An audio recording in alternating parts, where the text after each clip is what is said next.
भारत चीन सीमा विवाद को लेकर जारी बातचीत के बावजूद हालात तनावपूर्ण हैं। अंतर्राष्ट्रीय स्तर पर भारत को मिल रहे समर्थन के चलते चीन परेशान है। चीनी मीडिया ने रूस से संवेदनशील वक्त में भारत को हथियार न बेचने की बात भी कही। चीनी मुखपत्र पीपुल्स डेली ने अपने फेसबुक पेज पर रूसी भाषा में एक मैसेज पोस्ट किया, जिसमें रूस को भारत को हथियार नहीं बेचने की सलाह दी गई। पोस्ट में लिखा गया है कि एक्सपर्ट के मुताबिक यदि रूस भारतीयों और चीनी लोगों के दिलों को नरम करना चाहता है तो इस बुरे माहौल में भारत को हथियार न बेचना ही बेहतर रहेगा। दरअसल रक्षा मंत्री राजनाथ सिंह फिलहाल मॉस्को में हैं और रूस ने उन्हें भरोसा दिलाया है कि जो समझौते दोनों देशों के बीच किए जा चुके हैं उन्हें जारी रखा जाएगा। चीन के साथ सीमा पर जारी तनाव के बीच आज मॉस्को में चीनी रक्षा मंत्री वेई फेंगही और भारतीय रक्षा मंत्री राजनाथ सिंह एक ही मंच पर होंगे। इतना ही नहीं, मॉस्को के रेड स्क्वायर पर दोनों देशों के सैनिक एक साथ कदम ताल करते हुए नजर आएंगे। दरअसल ये सब कुछ होगा रूस के विक्ट्री डे परेड समारोह में। हालांकि भारत ने साफ कर दिया है कि रक्षा मंत्री राजनाथ सिंह की चीनी रक्षा मंत्री से औपचारिक मुलाकात की कोई संभावना नहीं है। समारोह में चीन के 105 सदस्यों वाले प्रतिनिधिमंडल का नेतृत्व रक्षा मंत्री फेंगही करेंगे। दूसरी तरफ भारत ने मॉस्को में होने वाली परेड के लिए अपनी तीनों सेनाओं के 75 सैनिकों को भेजा है। इसकी अगुवाई एक कर्नल रैंक के अधिकारी कर रहे हैं।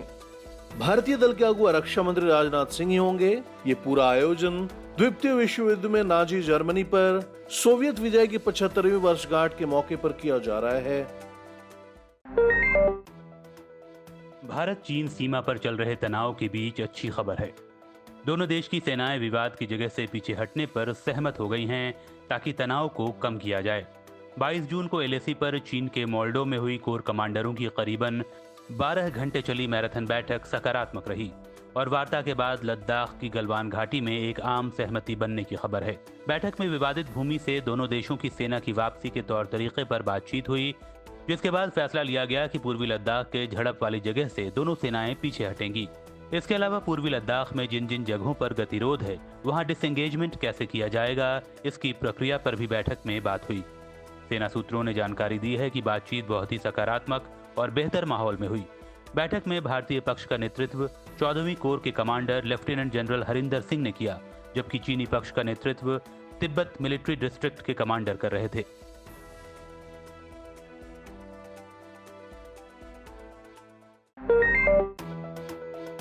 भारत सरकार ने दिल्ली स्थित पाकिस्तान हाई कमीशन के स्टाफ को आधा करने का फैसला किया है। इतना ही नहीं, भारत खुद भी इस्लामाबाद में अपने स्टाफ को कम करेगा। भारत की तरफ से पाकिस्तान के दिल्ली में मौजूद डिप्टी हाई कमिश्नर को इस बारे में जानकारी दे दी गई है। रिपोर्ट्स के मुताबिक भारत की तरफ से पाकिस्तानी अधिकारी को कहा गया है कि भारत उनके उच्चायोग में काम करने वाले कर्मचारियों की गतिविधियों को लेकर लगातार चिंता जताता रहा है और इनमें से कई जासूसी और आतंकी संगठनों के साथ गतिविधियों में लिप्त रहे हैं। भारत ने 31 मई को ही जासूसी के आरोप में पाकिस्तान हाई कमीशन के 2 अधिकारियों को रंगे हाथ पकड़ा था। इसके बाद इन दोनों को डिपोर्ट कर दिया गया था। देश में तेल कीमतों में लगातार 18वें दिन भी इजाफा हुआ है, जिसकी बदौलत पहली बार ऐसा हुआ है कि दिल्ली में पेट्रोल से महंगा डीजल बिक रहा है। पिछले 18 दिनों में डीजल की कीमत में 10 रुपए 48 पैसे प्रति लीटर की बढ़ोतरी हुई है, जबकि पेट्रोल भी 8 रुपए 50 पैसे महंगा हुआ है। दिल्ली में पेट्रोल की कीमत मंगलवार के बराबर 79 रुपए 76 पैसे पर टिकी रही, लेकिन डीजल की कीमत 79 रुपए 40 पैसे से बढ़कर 79 रुपए 88 पैसे प्रति लीटर हो गई, जो मंगलवार के मुकाबले 48 पैसे महंगा है। दरअसल इंटरनेशनल मार्केट में कच्चे तेल कीमतों में मंगलवार को ही मामूली तेजी आई है, लेकिन बीते 18 दिनों में से ज्यादातर दिनों में कच्चे तेल के भाव नरम ही रहे। कोरोना से बेहाल दिल्ली के लिए राहत भरी खबर है। यहाँ 26 जून तक 20,000 नए बेड्स तैयार हो जाएंगे और 10,000 बिस्तरों वाले केंद्र में कामकाज भी शुरू हो जाएगा। ये जानकारी खुद केंद्रीय गृह मंत्री अमित शाह ने दी है। मंगलवार को उन्होंने इस संबंध में कई ट्वीट्स किए। उन्होंने बताया कि कोविड-19 के रोगियों के लिए 1000 बिस्तर का पूर्ण अस्पताल बनाया जा रहा है, जिसमें 250 आईसीयू के बेड होंगे। उन्होंने बताया कि अस्पताल अगले 10 दिनों में तैयार हो जाएगा और आईटीबीपी के जवान इसे संचालित करेंगे। इसका निर्माण डीआरडीओ और टाटा ट्रस्ट मिलकर कर रहे हैं। उन्होंने ये भी बताया कि सशस्त्र बलों को निर्देश दिया गया है कि वे दिल्ली में रेलवे के कोच में भर्ती कोविड-19 रोगियों को चिकित्सा सुविधा प्रदान करें और उनकी देखभाल करें।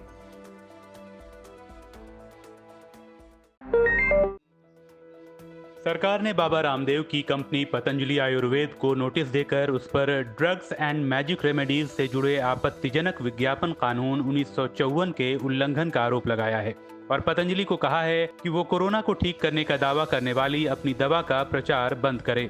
दरअसल मंगलवार को पतंजलि और बाबा रामदेव ने दावा किया कि उन्होंने कोरोना का 100% इलाज करने वाली दवा बना ली है और टीवी चैनलों पर जोर शोर से इसका प्रचार शुरू कर दिया।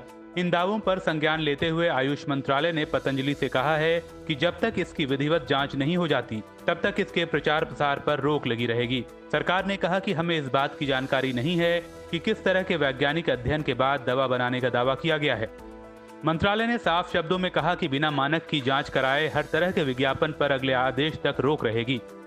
वहीं पतंजलि से कहा गया है कि वह नमूने का आकार, जगह, अस्पताल जहां स्टडी की गई और आचार समिति की मंजूरी के बारे में विस्तृत जानकारी सरकार को उपलब्ध कराए। उसको सर्वमान्य बनाने के लिए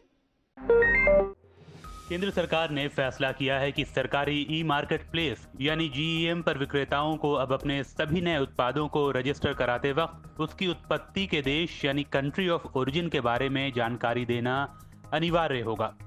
इस जानकारी के जरिए ये सुनिश्चित किया जा सकेगा कि बेचा जाने वाला सामान किस देश का उत्पाद है। सरकार की कोशिश इसके जरिए आत्मनिर्भर भारत और मेक इन इंडिया को बढ़ावा देने की है।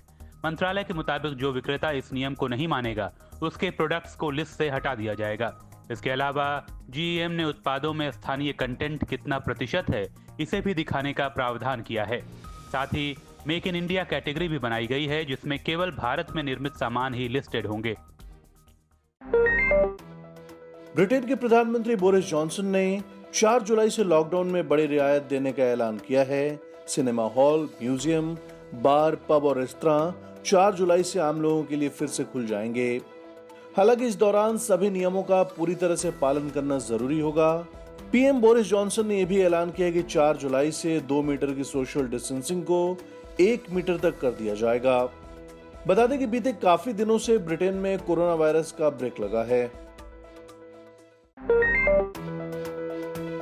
दिग्गज टेनिस खिलाड़ी और दुनिया के नंबर 1 रैंकिंग नोवाक जोकोविच कोरोना पॉजिटिव पाए गए हैं। उन पर कोरोना का खतरा मंडरा रहा था क्योंकि उनके साथ खेले हुए ग्रिगोर दिमित्रोव और कोरिच कोरोना पॉजिटिव पाए जा चुके थे। खबर है कि जोकोविच की पत्नी भी कोरोना पॉजिटिव पाई गई हैं। जोकोविच ने पिछले हफ्ते ही दिमित्रोव के साथ एक प्रदर्शनी मैच खेला था। दिमित्रोव के पॉजिटिव पाए जाने के बाद करीब 1000 लोगों का टेस्ट करवाया गया जिनमें कोरिच भी शामिल थे। कोरिच ने भी दिमित्रोव के खिलाफ मैच खेला था। अब डोमिनिक थीम और अलेक्जेंडर पर भी कोरोना का खतरा मंडरा रहा है क्योंकि ये भी इनके संपर्क में आए थे। पाकिस्तान क्रिकेट टीम पर कोरोना कहर बनकर टूट पड़ा है। इंग्लैंड दौरे से ठीक पहले पाकिस्तान की टीम के 7 और खिलाड़ी कोरोना पॉजिटिव पाए गए हैं, यानी अब तक कुल 10 खिलाड़ी कोरोना के शिकार हो चुके हैं। कोरोना संक्रमित खिलाड़ियों में फखर जमा, इमरान खान, काशिफ भट्टी, मोहम्मद हफीज, मोहम्मद हसनैन, मोहम्मद रिजवान और वहाब रियाज शामिल हैं। इससे पहले सोमवार को क्रिकेटर शादाब खान, हारिस रऊफ और हैदर अली भी कोरोना पॉजिटिव पाए गए थे। पाकिस्तान क्रिकेट बोर्ड का मेडिकल पैनल संक्रमित खिलाड़ियों के संपर्क में है और सभी को होम क्वारंटीन के सख्त निर्देश जारी किए गए हैं। क्वारंटीन पीरियड को पूरा करने और अगले 2 कोरोना टेस्ट नेगेटिव आने के बाद ही खिलाड़ियों को कमर्शियल फ्लाइट से इंग्लैंड जाने की इजाजत मिलेगी। यूं तो पाकिस्तान की टीम को 28 जून को दौरे के लिए रवाना होना था, लेकिन अब 10 खिलाड़ियों के कोरोना पॉजिटिव पाए जाने के बाद उसका इंग्लैंड दौरा खटाई में पड़ता नजर आ रहा है।